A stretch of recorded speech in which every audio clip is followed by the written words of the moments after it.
Hi, I'm Tim, firefighter living and working in the state of Minnesota. This is my 19th update about my cancer journey that I call Armed and Dangerous. In 2018, I was diagnosed with anal-rectal mucosal melanoma that was an amelanotic variety of melanoma, which means that it didn't have the normal pigmentation that you think of when you think of melanoma. So I started immunotherapy treatment with the Mayo Clinic in December of 2018, continued into 2019. Initially I did dual immunotherapy of ipilimumab and nivolumab, transitioning to a single immunotherapy with nivolumab, getting infusions once a month, all the way through 2019 into 2020.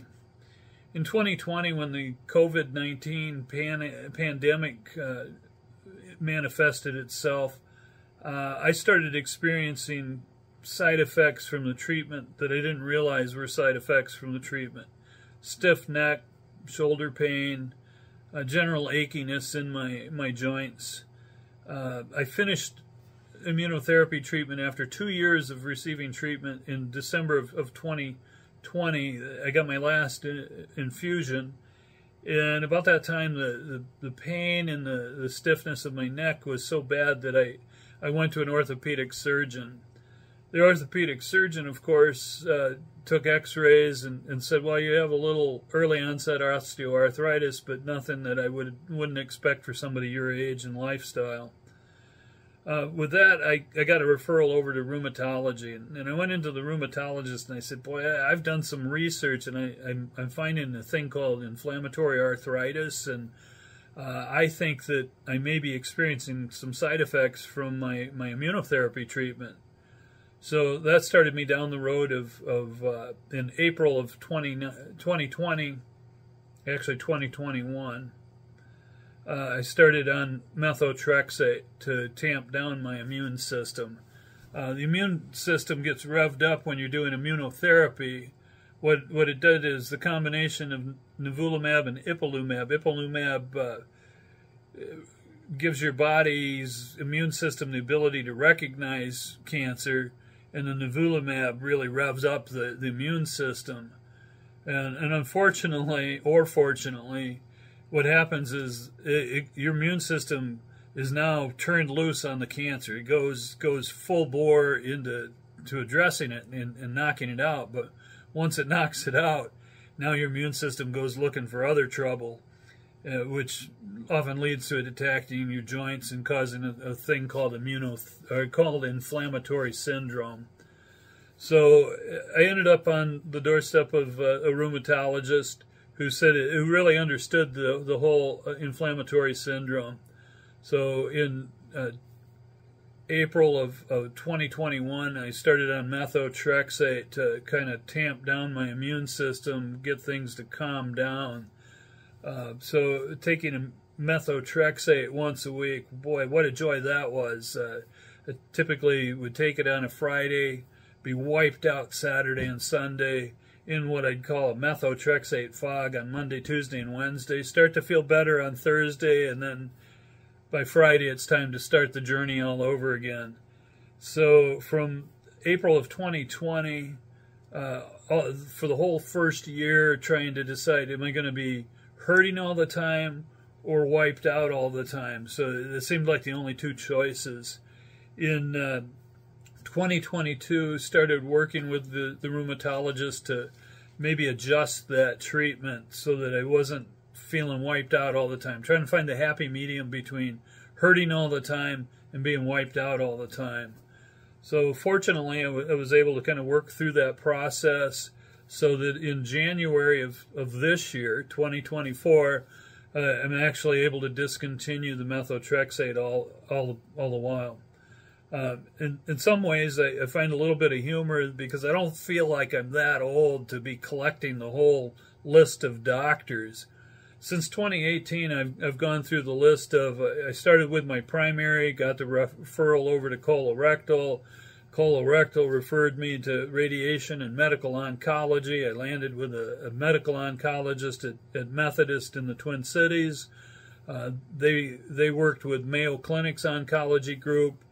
Mayo Clinic introduced me to their colorectal group. Then I ended up with an interventional radiologist for some additional biopsies of lymph nodes in my groin and my neck, and even one that's in under my chest in a place best known as you can't get there from here. Because of that, I ended up with an otolaryngologist, what most of us refer to as an ear, nose, and throat person. And I also end up with a dermatologist who checks to make sure I don't have melanoma in other places. One of the side effects of immunotherapy treatment is you lose pigmentation in your skin, because there are markers in your skin's pigmentation, your melanin, that are very similar to the markers in melanoma. And your immune system can't tell the difference. So it's a side effect where you lose pigmentation, but it's a good side effect because it tells you that the immunotherapy is actually working. So I added the ear, nose, and throat person, the dermatologist. I'd already added an orthopedic surgeon at that point, and the rheumatologist. I've struggled with weight my entire adult life, so I'd added a bariatric physician's assistant to try and look at things I could do to address that. In Thanksgiving time of 2022, I took a tumble down a set of stairs, ruptured my quadriceps tendon, took it completely off the patella. So another visit to an orthopedic surgeon to get that reattached. And so I'm laid up with recovery for the knee, still taking the methotrexate, long recovery on that knee. I'm a year and a half out from that surgery, and we're still working on rehabbing the knee to get back to where it was before the injury. In 2023, had a trip to the Mayo Clinic in May for what I thought would be one of my last visits. They had referred me again, said, we'll talk to you in 2024 and see where we're at there. In the meantime, my pre-diabetes became of diabetes diagnosis in August of 23. And then I got to meet an interventional, actually a clinical pharmacist. And rather than taking drugs for this, I made some lifestyle changes. So today I'm down about 80 pounds from where I was a year ago. And that's all been done through changes in my eating and exercise habits. In fact, earlier in 2024, my primary physician deemed me to be in diabetic remission because my A1C is down much better. So as my journey continues, I'm doing pretty well, but then I had another setback. March of 2024, I had an episode of diverticulitis that came on out of the blue. And long story short, emergency surgery, they removed part of my sigmoid colon. Now I poop in a bag, but I'm doing much better. It's been 5.5 years, or actually, 5.5 years since I started treatment. I'm looking to go back to Mayo Clinic in December for what may be my last monitoring visit. During my most recent visit, they said if the PET CT doesn't change and things still look good, they'll consider me graduated from the melanoma program. And in the meantime, again, I've made changes to my diet. I've lost a little bit of weight, and I'm feeling pretty good. But there've been some challenges along the way. So as I've said before, and I continue to say, every cancer journey is unique. No two are, even if you have the same type of cancer, your experience may be vastly different from someone else's. And I feel extremely blessed to be here, alive and kicking.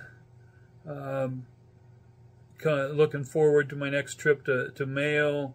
Looking forward to exploring the possibilities of what they call takedown surgery to actually reverse the colostomy I received in 2024, March of this year. So again, it's a long journey, and one that doesn't happen overnight. I actually didn't think I'd collect so many doctors at such a young age, but there's good and there's bad. And again, I've tried to do these updates, which now it looks like I'm doing kind of an annual update. Hopefully, we'll see how things go with my next visit to Mayo, and we'll mark that remission ongoing. So that's where we're at for today. Thank you.